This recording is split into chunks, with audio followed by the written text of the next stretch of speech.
गीत जिसने आजादी की लड़ाई में अंग्रेजों की नींद उड़ाई थी।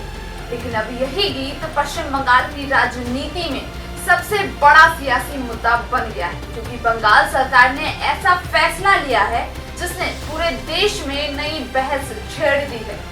नमस्कार, मैं हूं अंशु ठाकुर और आप देख रहे हैं आरंभ न्यूज। पश्चिम बंगाल में अब सभी सरकारी सहायता प्राप्त और मान्यता प्राप्त मदरसों में वंदे मातरम गाना अनिवार्य कर दिया गया है।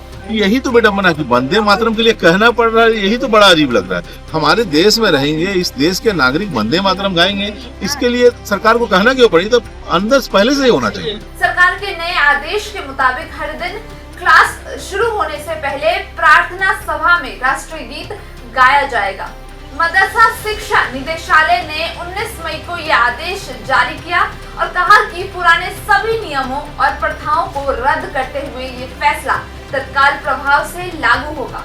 इस आदेश के दायरे में सरकारी मॉडल मदरसे, सहायता प्राप्त मदरसे, मदरसा शिक्षा केंद्र और गैर सहायता प्राप्त मान्यता प्राप्त मदरसे भी शामिल हैं।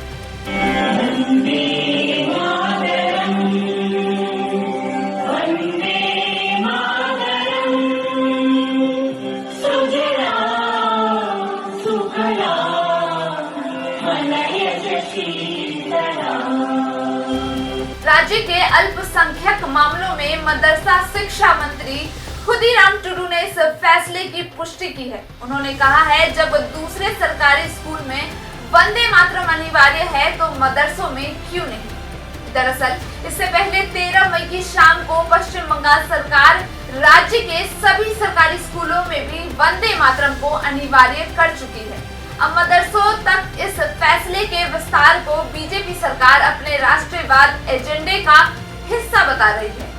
लेकिन राजनीति यही नहीं रुकी। विपक्ष इस फैसले को सीधे तौर पर रिलीजियस पोलराइजेशन से जोड़ रहा है, जबकि सरकार का दावा है कि ये फैसला राष्ट्रीय भक्ति और एकता को मजबूत करने के लिए लिया गया है।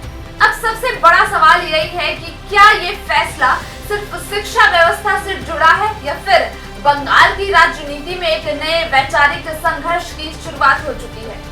इस खबर पर अभी के लिए बस इतना ही। बाकी तमाम खबरों को देखने के लिए जुड़े रहिए आरंभ न्यूज के साथ।